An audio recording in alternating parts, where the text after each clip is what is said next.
Welcome to this episode 4 of Muhammad's Criminal Enterprise, How a War Made a Prophet, as told in the Islamic Hadith and the Quran. This is the YAHOWAH blog, and I am your host, Craig Winn. If you recall in our last episode from the Rainbow Studio, we affirmed that the raid on his kin at Badr, this would be Muhammad's extended family, the Quraysh, was a thieving attempt to steal what belonged to his extended family.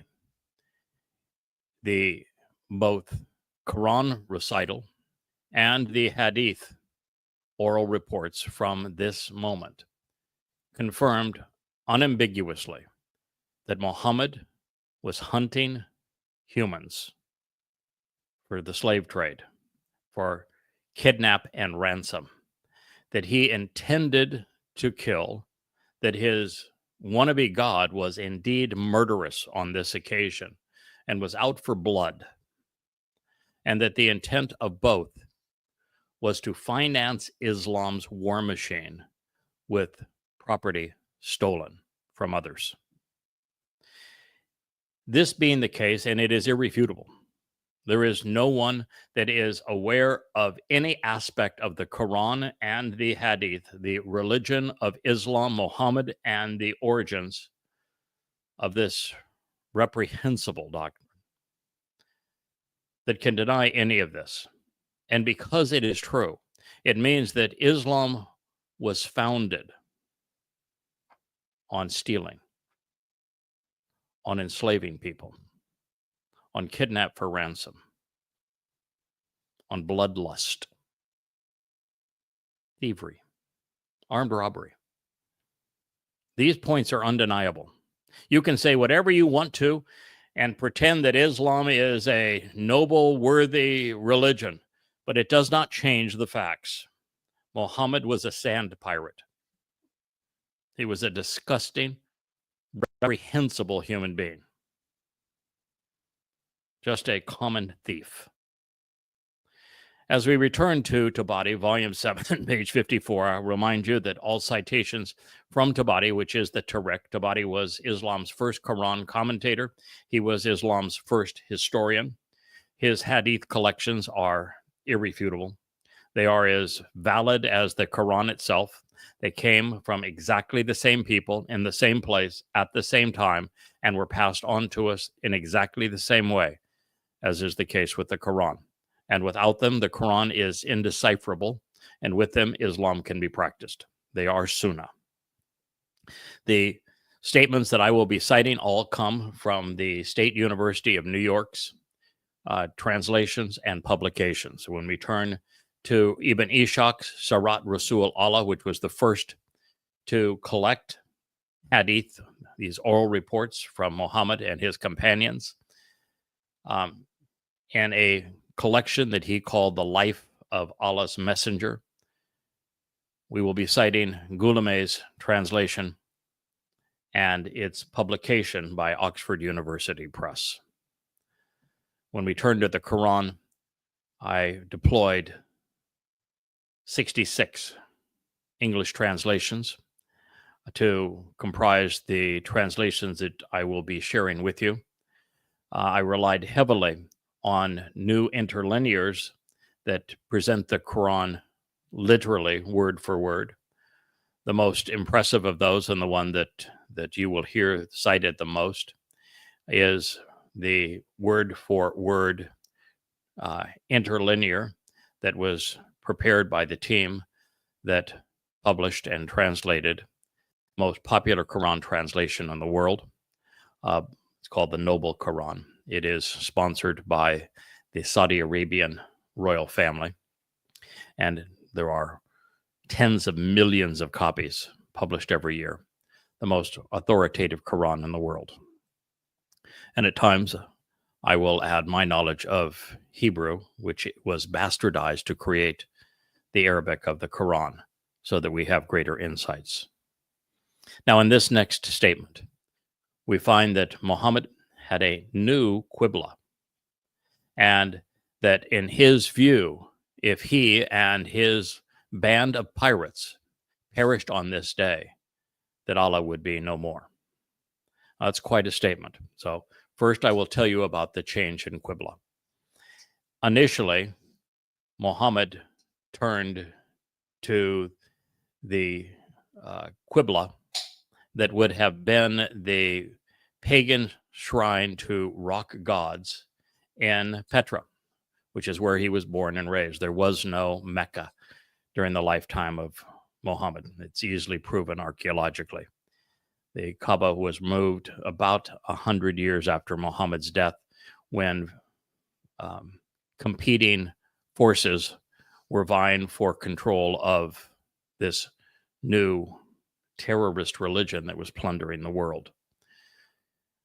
And so the initial Qibla was either that of the rock pile to rock gods in the religious town of Petra, or they turned to Jerusalem.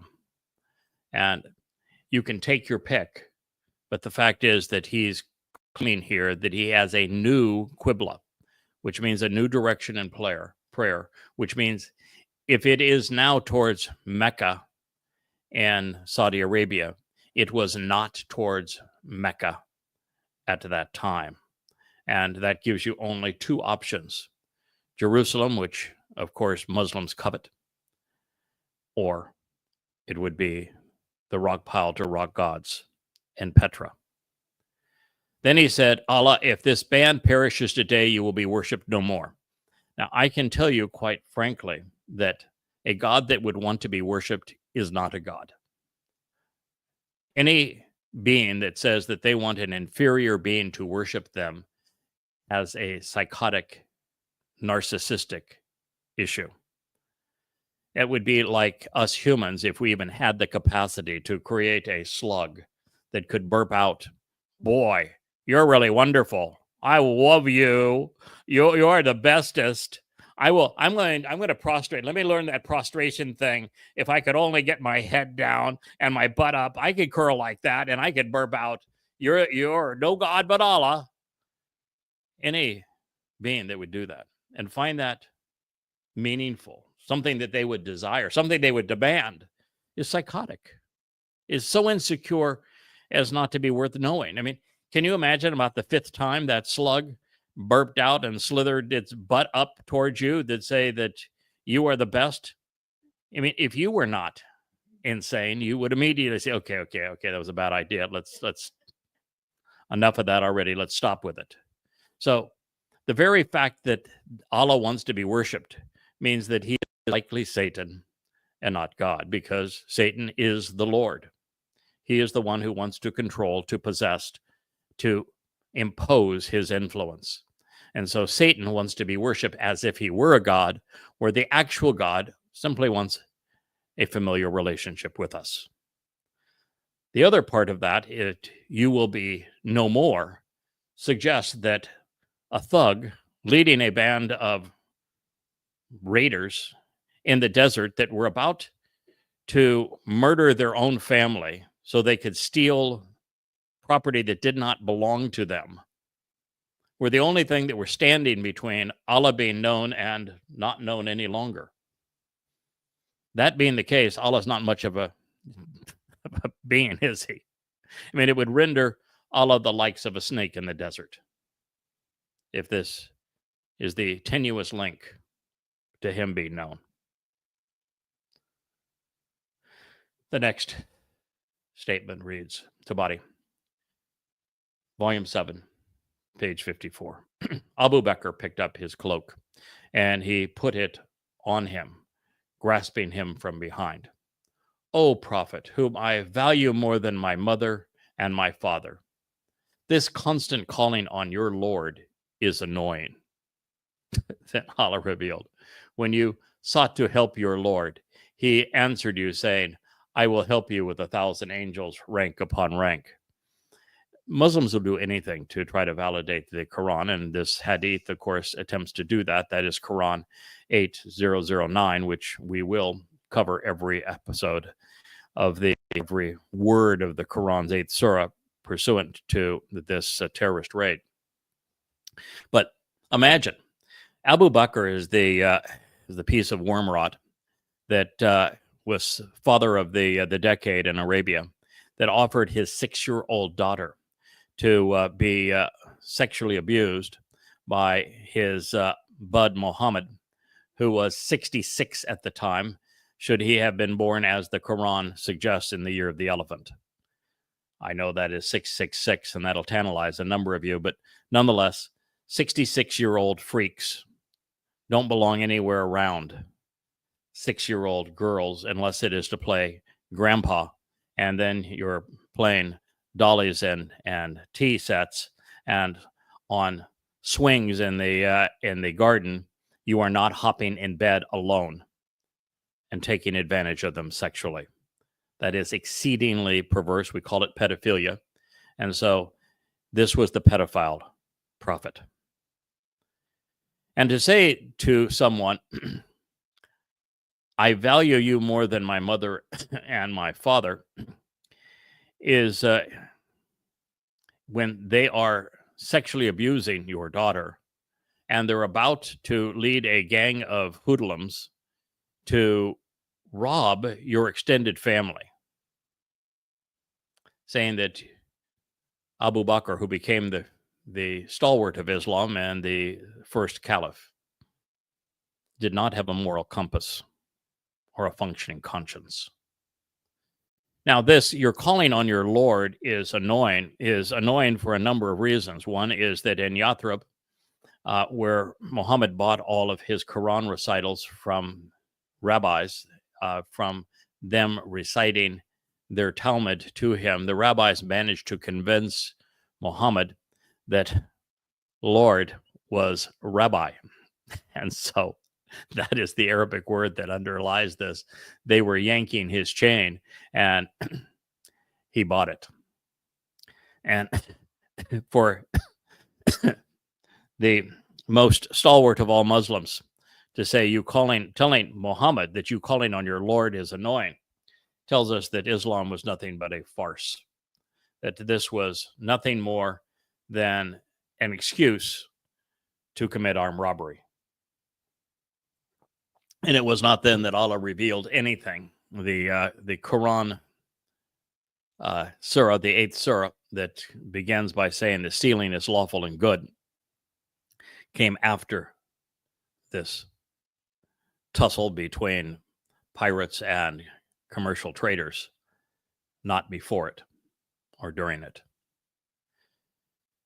And then this idea, I will help you with 1,000 angels. There is no such thing as an angel. The concept of an angel actually is a corruption from the Christian New Testament.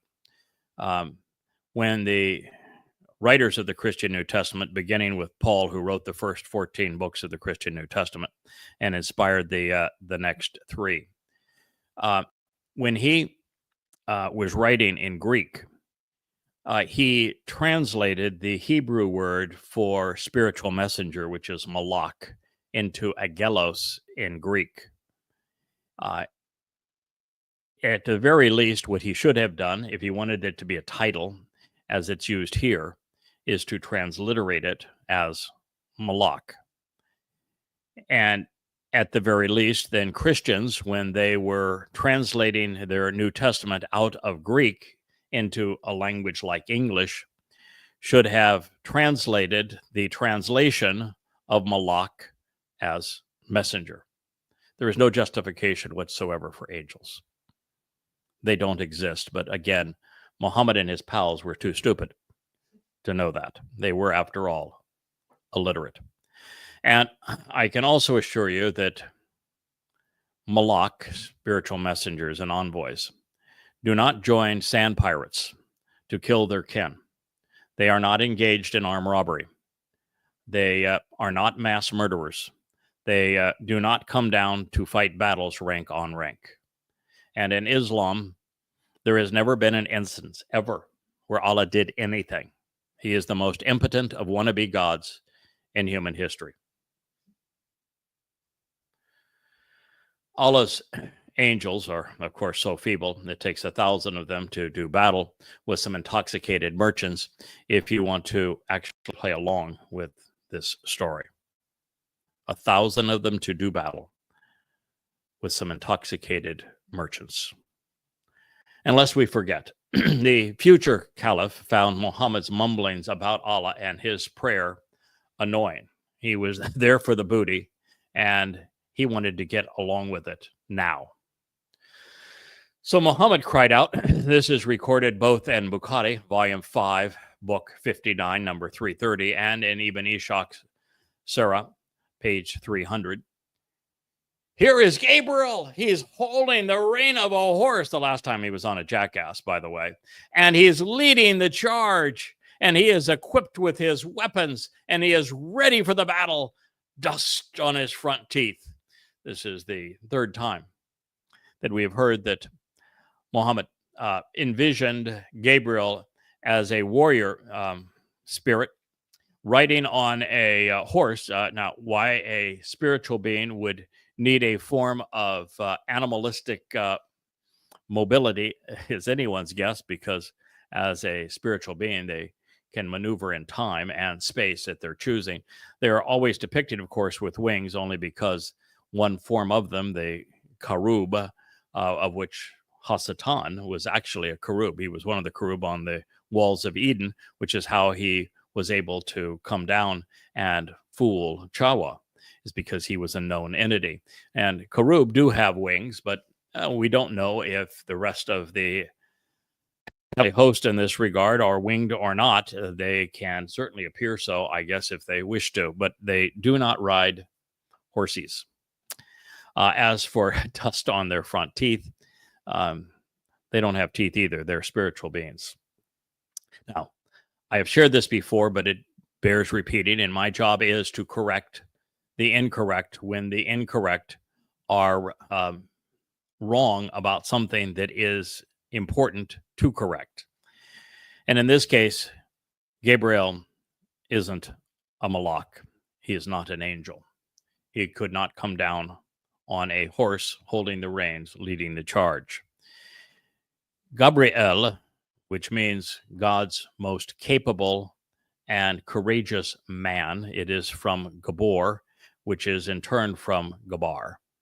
And it speaks of a man who is very capable, bold, someone who is very impressive. And Gabriel would be an impressive man for God.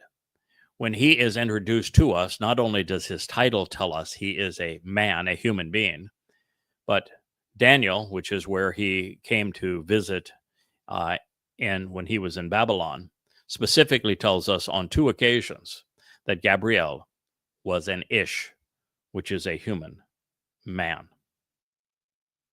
So Gabriel is only brought into these lies interwoven to create the myth of Islam, because while Muhammad was around the Kaaba in Petra, there were a number of Christians who were running away from the influence of Rome, and they were fooled in their gospels to believing that an angel named Gabriel provided a birth announcement to a woman who never existed by the most horrendous of all Hebrew names, Miriam. Miriam means contentious, rebellious, and embittered.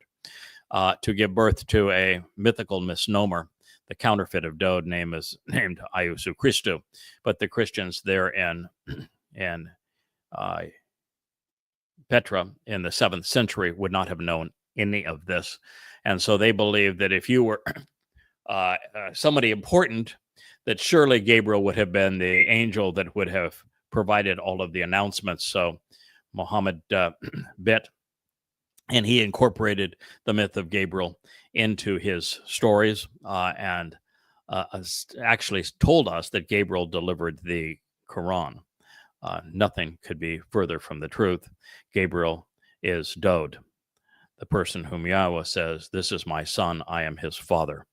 Dode is the Messiah, not only the Son of God. He was the king who united Israel and established its capital in Jerusalem and came to possess the Temple Mount. He is the returning king who will obliterate all traces of Islam upon his return, which will be in 8.5 years, if you want to mark it on your calendar. Sunset in Jerusalem, 6:22 p.m. on October 2nd, 2033. That is year 6000, yeah. So every bit of this was just poppycock, a complete and utter lie. What they were trying to do is the same thing that Islam exists to accomplish everywhere, is to give mass murder, thievery, the slave trade, which were the businesses of Islam, a divine veneer. That's the purpose, no other reason. Muhammad was either hallucinating or just lying through his teeth. Not only, as I've shared, is Gabriel a man and not an angel. It just so happens that he is God's champion against religion and those who would harm his people. It is yet another ignorant proclamation by the man who never found a lie that he didn't like. I have said over and over again, as I've tried to protect Israel from this horrible menace of Islam, that if it wasn't for lies, Islam wouldn't exist. If it weren't for lies, there would be no Quran. And that's literally true. So even if we were to take a year's supply of stupid pills and play along, why would a spiritual being have weapons when a blast of energy would be vastly more efficient? What would an angel who Muhammad claimed had 600 wings do with a horse? Or was Gabriel really Muhammad's alter ego? And why was he such a dirty fighter? Bukhari, Volume 5, Book 59, number 327. Gabriel came to the prophet and said, "How do you view the warriors of Badr?" The prophet said, "I see the fighters as the best Muslims." On that, Gabriel said, "And so are the angels who are participating in the Badr battle." I have said it 10,000 times, and I will say it 10,000 times more. According to Muhammad, Allah, the Quran, and Hadith, good Muslims are killers. The best Muslims are all terrorists. Every good Muslim seeks to be a murderer. And I say that because Allah orders all good Muslims to fight and kill for him. They are to engage in jihad, which is always presented as fighting to the death, killing non-Muslims. And Allah is clear multiple times in his Quran saying that if a Muslim doesn't want to engage in jihad, if he does not want to fight and kill for Allah, then he ceases to be a Muslim. So you cannot be a peaceful Muslim according to the Quran. Allah calls them hypocrites, and he tells good Muslims, who are all jihadists, to kill the hypocrites so that he can torture them personally in the hottest places of hell. So this idea that there is such a thing as a moderate Muslim is a complete fabrication of the Quran and of Islam. A person who is peaceful, who claims to be a Muslim, is lying to you and to themselves.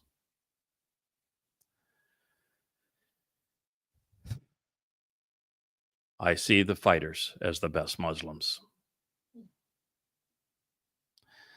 Since the best Muslims fight against civilians for booty, Muhammad agrees with me.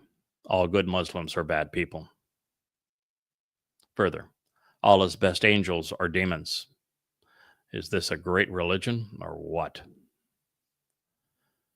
The prophet said when he was in his awning, remember they made a little palm fort for The prophet, since he was so old and decrepit at this time, and he needed to keep up his energy, of course, for pedophilia and incest, which were his prime occupations. Allah, keep your contract and your promise. Well, Satan's contract with his non-prophet had initially traded submission and his soul, along with a will to deceive everyone, for a founder's share in the Kaaba Inc. But for now, that was just pushed aside for a new source of revenue. With his ungod sponsorship, terrorist raiding parties would make Muhammad rich, assert his influence over those he despised, and keep him amply sexed. The only way Abu Bakr would say the following is if he were in on the scam. This is Bukhari, Volume 5, number 59, number 289. Abu Bakr took his hand and say, "This is enough, Prophet. You have tired your Lord with your pestering." Abu Bakr knew it was all for show. All they were doing was justifying being thieves and mass murderers. That's something to think about, isn't it? This is enough. You have tired your Lord with your pestering. The next line distinguishes Muhammad from the prophets he claimed were his peers. Bukhari, Volume 5, Book 59, number 289. Muhammad was wearing his coat of mail. Gee, I don't recall seeing one of those on Moshe, on Samuel, on Dode, on Yashaya, on Hosha, on Zachariah, on Malachi, on Yoel. Nope. But Muhammad was a propheteer with an F, not a prophet with a PH. Those who serve with God are protected by him. How else do you suppose that I could have survived the last 23 years and being one who has eviscerated Islam, tearing the religion apart by exposing its own scriptures? So armor was something that Noah, Abraham, Sarah, Yishak, Jacob, Moshe, Yosha, Shamuel, and Dode would never need. Nor did they say, in fact, I recall the first time that Shaul, who was the People's Choice as king, offered Dode, who might have been in his early teens at the time, his coat of armor for him to fight Goliath. And Dode took it off and said, "Nah, this is just in the way. I won't need this." Nor did any actual prophet say, Bukhari 5:59, 289, "They will be routed and will turn and flee. The hour of doom for them is appointed in this tryst, and it will be more wretched and more bitter than this earthly failure." Quran 54:45. In other words, to hell with them. They weren't just going to butcher them. They weren't just going to rob them. The victims were going to go to hell. And that is the nature of Islam all the way through the Quran. The victims of these lies, the Jews, the infidels, when they were innocent, going about their lives, and Muslims came down upon them to enslave them, to rob them, to tax them into oblivion, and to kill them, to rape them. According to Allah and the Quran, it's the victims that go to hell. It's kind of like rape in Islam. The woman who is raped receives 100 lashes. The man is exonerated because women are nothing but property. The hour of their doom is appointed, and it will be more wretched for them, more bitter than this earthly failure. So thus far, from a religious perspective, the Battle of Badr has been a complete bust. but things were about to change. Tabari 7, page 55. Milhajah, the mullah, the slave of Umar, who was the future caliph, was struck by an arrow and killed. He was the first Muslim to die. Yes, the first Muslims had slaves. They were slave traders. Milhajah's death must have rattled the militants because Muhammad was forced to preach a sermon that would make the prophet of doom. And as we share the sermon from the prophet of doom, keep in mind that Umar, the second caliph of Islam, the caliph that led the war of compulsion in Arabia and then began to plunder the known world, killing 100 million people to establish Islam, that he, rather than fight himself at this stage, sent his slave forward, and his slave was killed. Doesn't speak well of his character, does it? Ishak, page 300, Tawari 755. Allah's messenger went out to his men. Oh, he left the front. And he incited them, what, to pray? Nope. To preach Islam? Nope. To share a Quran recital? No. To incite them to fight. He promised every man may keep all the booty he takes. Oh, rather than just getting 80% with the prophet getting his share, Mr. Prophet, or Mr. Non-Prophet, as I should say, was shaking in his sandals and wanted to up the ante. Oh, you get to keep it all this time. Oh, he would renege on that, by the way. He was good at lying. The prophet said, by Allah, if any man fights today and is killed, fighting aggressively and always going forward and never retreating, Allah will cause him to enter paradise. In Islam, it is a fight to the death. If in the Quran, throughout the Quran, this very notion is repeated on and on again, that Muslims have either died fighting and killing for Allah, or they're waiting their chance, bidding their opportunity to fight and kill for Allah. And of course, any man, and this would include 1 billion today, or any woman, and this would include 1 billion of them today, who believes that those who are killed by civilians whom they are seeking to plunder, whom they are raping, whom they are enslaving, and whom they are there to kill, are going to be rewarded by a God who is going to cause them to enter paradise, then I will make 2 claims that are absolutely essential for you to know. The person impersonating God can be none other than Satan who would make that claim. And the person who believes it is not playing with a full deck. You know, this camel doesn't have all of its feet on the ground. That is the dumbest, most immoral thought ever provided by any religion. And yet that is the overriding claim that causes Islamic terrorists to fight, rape, kill, murder, and torture Jews. It does the world a great service to expose and condemn this lie. It is to the advantage even to those who are deceived by it.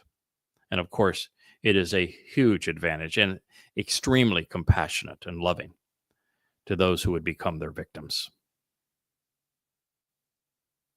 Of course, these were toxic words, sound waves that flittered through the air. And yet the hellish behaviors they have inspired continue to reverberate 1,400 years later. They were echoed loudly as the Islamic terrorists screamed, Allahu Akbar, as they committed torturous acts of mass murder, abduction, rape on October 7th of 2023.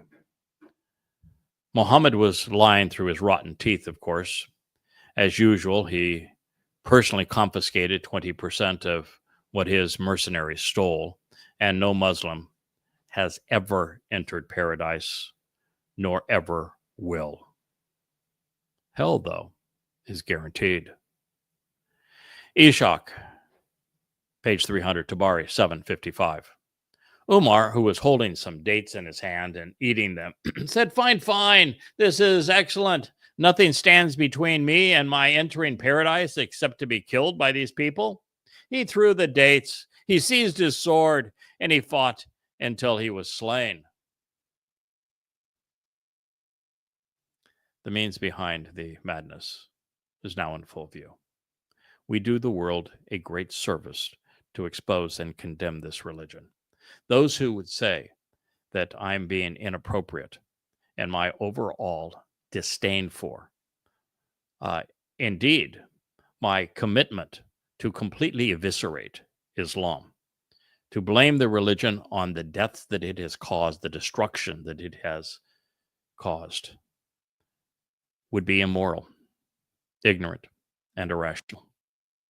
The only way to be compassionate and loving is to despise what this man said, because it has inspired untold pain and suffering on the world and continues to do so. And it will continue to do so for as long as there are too few people that have the chutzpah, that have the courage, that have the backbone, the character, the intellect, the wisdom, the morality to stand up and hold this goddamn religion accountable for its demonic and deadly appeal. The means behind this Muslim madness is all exposed for you. Muhammad told his militants that their reward was Allah's brothel for wayward jihadists. All they had to do to earn their prize was to die murdering others in pursuit of booty. Now, that is what Muslims believe. They wouldn't be Muslims if they didn't believe that. It's plastered all over the Quran and Hadith. They all call themselves martyrs. They all believe that when they give their life, they go directly to the garden.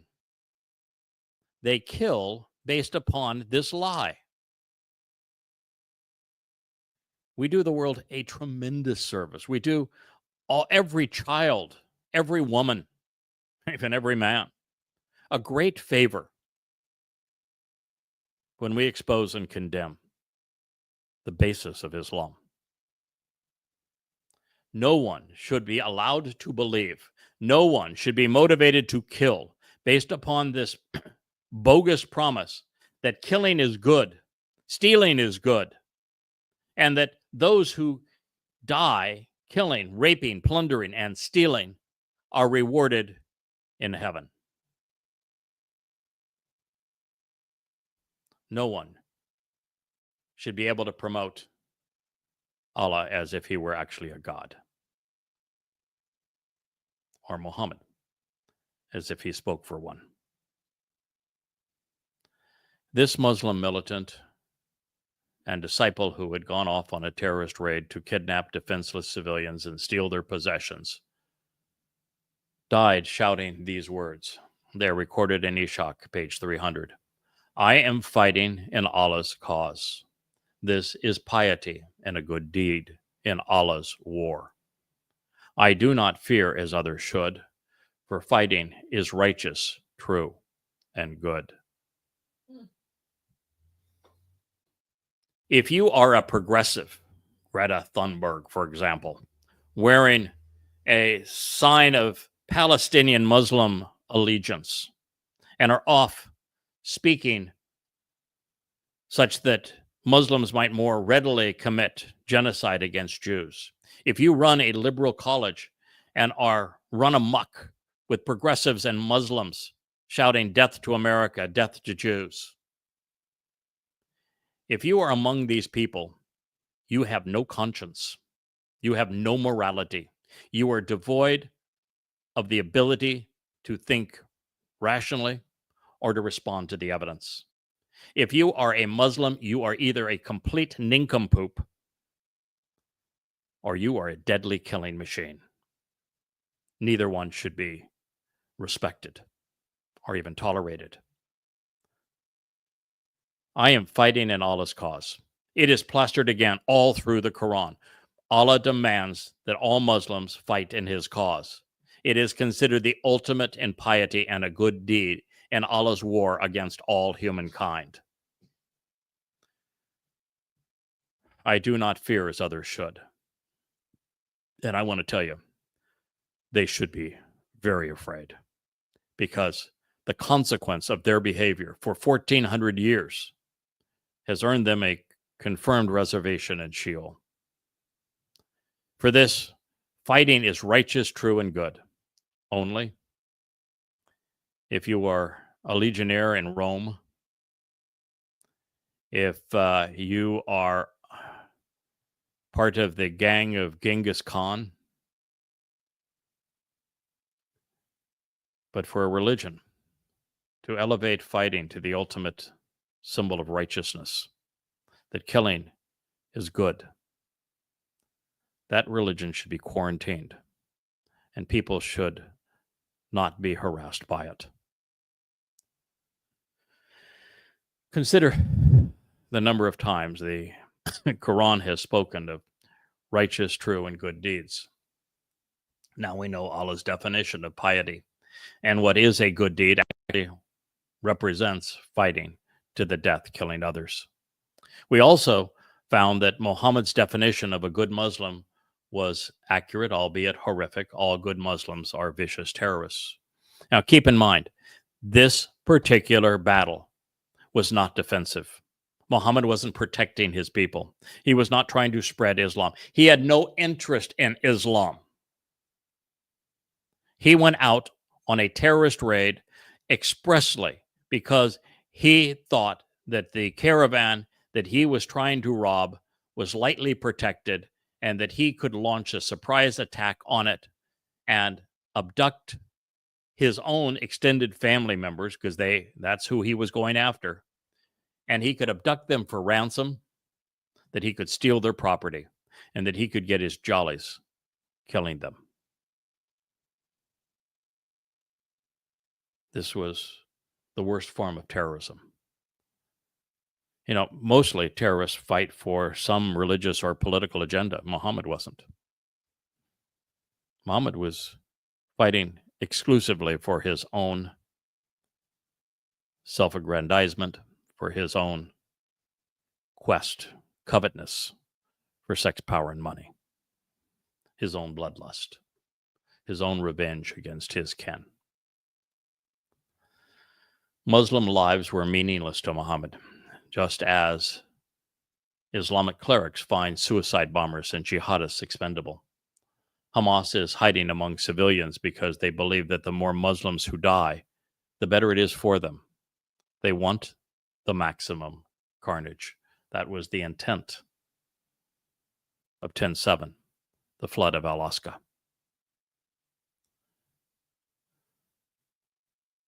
Raphael Lemkin coined the term genocide in 1944 as part of his analysis of what Europeans, Roman Catholics and Nazis, communists and Muslims, and especially Muslims, and their racist and conspiratorial collaborators did to the Jewish population in Europe in the 1930s and 1940s.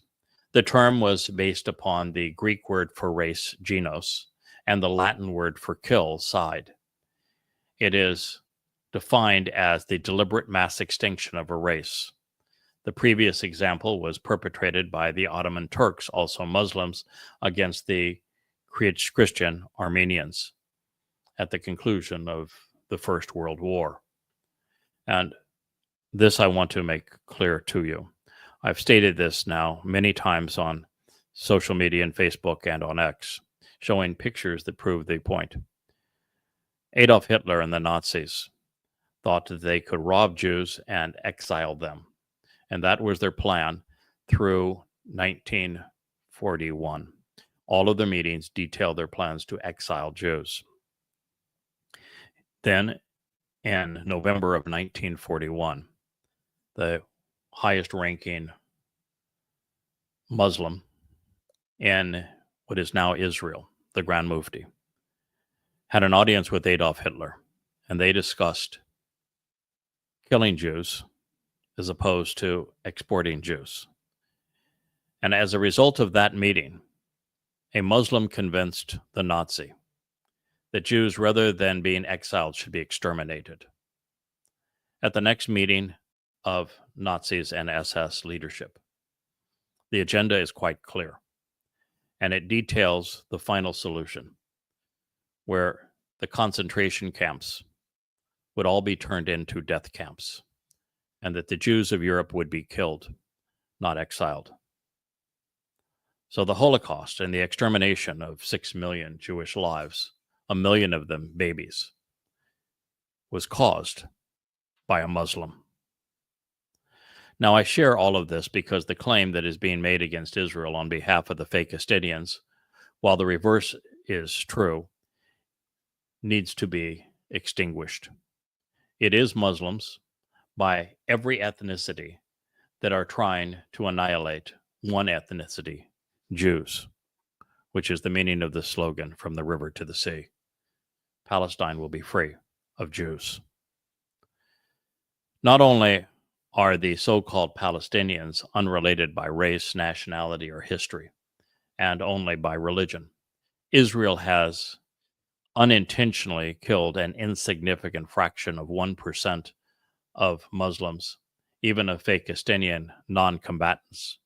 And even for the vast majority of those killed, while Israel appropriately seeks to protect its people from another attack and hold the perpetrators of the recent savagery accountable, the preponderance of their deaths are directly attributable to Hamas, using Muslims as human shields. Gazan lives mean less to the Islamic leadership than they do to the Jews, who put their shoulders at risk to protect them. In that light, Muhammad issued the suicide bomber's creed, not for himself, mind you. Ishaq 300, Tabari 7:56. O Messenger of Allah, what makes the Lord, Rabbi, laugh with joy at his servant? He replied, when he plunges his hand into the midst of an enemy without armor. So Auf took off his coat of mail that he was wearing, and he threw it away. And then he took his sword and fought the enemy until he was killed.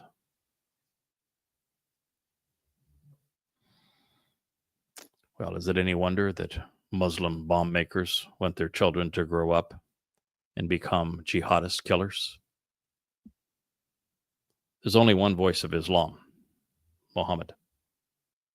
And he just said that the only thing that makes Allah smile is when an Islamic killer thrusts his sword into an enemy while he himself is vulnerable without any protection. That way, both die. And that really is Allah's intent. Allah, as Hasatan, is anti-human. He wants everyone to die. Well, this is all clear. I am perplexed by what Muhammad said. It is odd that he didn't need an angelic revelation to know what made Allah laugh with joy. And it sounds as if Allah likes to do the plunging and killing. Further, can you fathom a religion built around a spirit who prefers death to salvation, or salvation by death? Yep, you die killing for me. I've given you all the promises that you're going to be in a brothel forevermore. And then you do the unspeakable. You rape, plunder, and kill Allah, only to find out that he lied to you all along. Welcome to hell, pal. Welcome to Allah's domain. Then in a tome as demented as the spirit guiding him, we read in Eshach 301 and Tabari 756, Muhammad picked up a handful of pebbles and he faced the Quraysh. He shouted, "May their faces be deformed." He threw the pebbles at them and he ordered his companions to attack. The foe was routed. Allah killed Quraysh chiefs and caused many of their nobles to be taken captive, while the Muslims were taking prisoners. Muhammad was in his hut. End quote. This is the two earliest, most credible sources of the words and deeds of Muhammad. Eshach and Tabari. They both report the exact same hadith. Muhammad, the scummy sand pirate, the godfather of his criminal enterprise, picked up a handful of pebbles. And he faced the Quraysh, who was his family, his neighbors, that he had come to rob and to kill. And he said, "May their faces be deformed." He was sadistic. He was a psychopath. Sadistic psychopaths don't typically make good profits, just to throw that out there. He threw more pebbles at them, and he ordered his companions, what, to preach Islam? Nah. To make peace? No, not a chance. To only take half of the booty? Nope. To attack. And the foe was Muhammad's family, his neighbors. And if that were not bad enough, the Islamic wannabe god, Allah, is credited with doing the killing. Allah killed the Quraysh. The Quraysh were the custodians of his goddamn rock pile called the Kaaba. And as thanks, Allah claims to have killed them. And he killed their chiefs and caused many of their nobles to be taken captives. To call them chiefs and nobles is such a preposterous idea. The people living around the Kaaba and Petra at the time were just trying to stay alive. The source of water, the aqueduct that had made it a thriving religious metropolis for the Nabateans, was long gone. The Nabateans had left. The Romans then took it over for a number of years. They all left. And the reason they left is that there was a tremendous earthquake, and the earthquake destroyed the aqueduct such that it was nothing but a sand pit. And there was nobody that was a chief. There was nobody that was noble in this aging and crumbling sand pit. But it's got to make them look like they were big-time operators. Otherwise, what was Allah doing out there killing them? And of course, while the Muslims were taking prisoners, that means they were abducting them. They were not prisoners. They were kidnapped for ransom, just as the Muslims did on 10/7. You want to understand what happened on 10/7, you have to understand what Muhammad did here at Badr, and what he did at Kabar, and what he did at Yathrib, in perpetrating genocide against Jews, enslaving them, and here against his own people, kidnapping them for ransom and killing them. Muhammad and his spirit were demonic, the very personification of evil.